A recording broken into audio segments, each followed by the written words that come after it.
Expansão de conhecimento na física, feito por Fernando Soares, Vitor Júnior, Marcos Vinícius, Gabriel Vitter, Felipe Bianchi, Bruna, Henrique Fará e Cecília Menezes.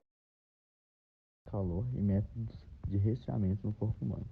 As trocas de calor acontecem porque o calor é um tipo de energia que transita entre os corpos para ocasionar o equilíbrio térmico entre ambos. Energia térmica é a fração de energia interna de um corpo que pode ser transferida devido a uma diferença de temperaturas. Essa fração é composta pelas formas de energia microscópicas, energia sensível e energia latente. Por exemplo, um corpo é colocado em meio a uma temperatura diferente da que possui, recebe ou perde energia, aumentando ou diminuindo a sua energia térmica. Essa energia térmica transferida para o ou do corpo é vulgarmente designada por calor. O processo é designado por transferência de calor. A troca de calor acontece quando dois ou mais corpos com temperaturas diferentes são colocados em contato em um mesmo ambiente e, depois de certo tempo, alcançam o equilíbrio térmico. Esse processo acontece porque os corpos sentem a necessidade de ceder e receber calor. O sistema isolado é mais conhecido como calorímetro, um sistema fechado que impossibilita a troca de calor do sistema com o meio. O princípio de troca de calor possui o mesmo módulo, porém apresenta sinais contrários, ou seja, o corpo que recebe calor é positivo e o corpo que cede calor é negativo. Nessa imagem mostra os corpos alcançando o equilíbrio de temperatura.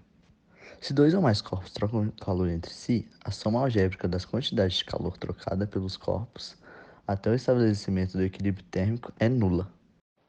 Trocas de calor. Quando seguramos uma pedra de gelo, temos a impressão de que a mão que a segura esfria tanto quanto o gelo. Esse processo é chamado na física de transmissão de calor por condução térmica. Condução térmica é, na verdade, o processo menos prejudicial ao corpo e à saúde humana, em relação aos outros meios de perda de calor. O principal processo de perda de calor é o relacionado à radiação. Em alguns animais, como a cobra, desenvolveram hábitos nos quais, através do calor do corpo que se aproxima, é possível perceber as emissões de calor, obtendo assim suas vítimas. Esses animais possuem sensores naturais. Existe também a outra forma de perda de calor pelo corpo humano, é a evaporação. Ela é responsável por perdermos calor através de nossa pele, que perde parte de sua umidade na forma de vapor para o meio ambiente. A energia produzida internamente no nosso corpo ou virará energia mecânica externa, empurrar a água de uma piscina, correr, levantar tijolos ou de nosso corpo, etc., ou servirá para aquecermos.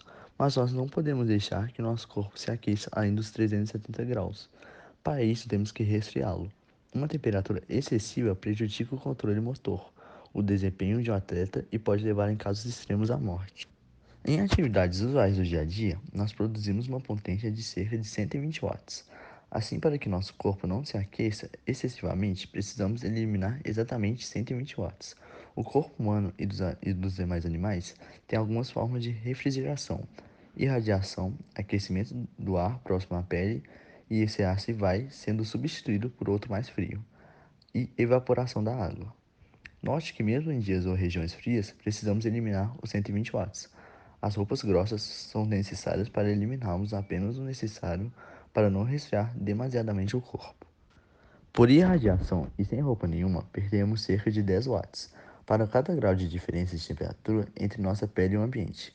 Por aquecimento do ar e sob uma brisa de aproximadamente 1 ms, perdemos mais de 10 watts, também para cada grau de temperatura de diferença entre a pele e o ar. Por evaporação do suor ou da água no sistema respiratório de alguns animais, como de cachorro ofegante, perde-se 540 cal para cada grama de água evaporada. Métodos de resfriamento do corpo humano. A temperatura corporal diz respeito à produção de calor e os mecanismos de regulação e manutenção da temperatura interna do organismo, que são essenciais para manter a homeostase sistêmica. Em humanos, a temperatura considerada normal para adultos saudáveis compreende valores próximos a 37 graus Celsius.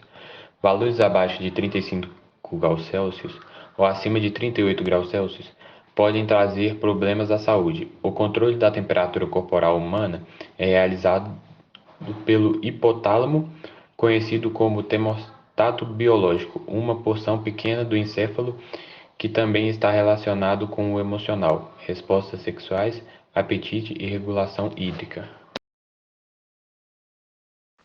Quando o sangue está mais quente que o normal, ativa-se o centro de perda de calor. Essa região inibe o centro de produção de calor, levando à vasodilatação dos capilares superficiais da pele, aumentando o fluxo sanguíneo, o que por muitas vezes pode ser suficiente para regular a temperatura.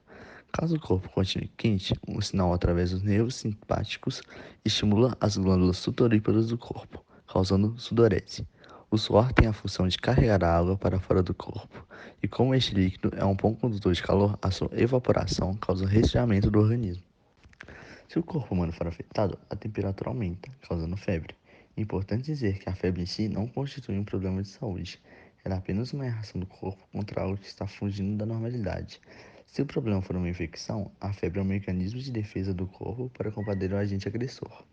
A febre, também chamada de hipertermia, acontece porque o corpo passa a não realizar trocas de calor com o ambiente. O oposto da hipertermia é chamado de hipotermia, também bastante conhecida entre as pessoas. A hipotermia ocorre quando a temperatura do corpo cai para menos de 35 graus. Ela acontece quando se fica exposto a temperaturas muito baixas, como no caso de contato com água muito gelada. Outro método de refrigeração do corpo humano é o suor. O suor é um líquido inodoro produzido pelas glândulas sudoríparas que se localizam na derme. Curiosidades. O resfriamento instantâneo de corpos pode salvar vidas. A hipotermia induzida, que resfria o corpo a uma temperatura de 10 graus, é um procedimento útil para salvar feridos graves, com quem leva um tiro ou uma facada precisa. Recebe tratamento médico o mais rápido possível. A temperatura do corpo humano não fica estabilizada o dia inteiro. Ela sobe para 37,2 às 5 ou às 6 da tarde e vai caindo para 36 graus durante a madrugada. O fenômeno acontece em função da grande atividade diurna. E esse foi o nosso trabalho.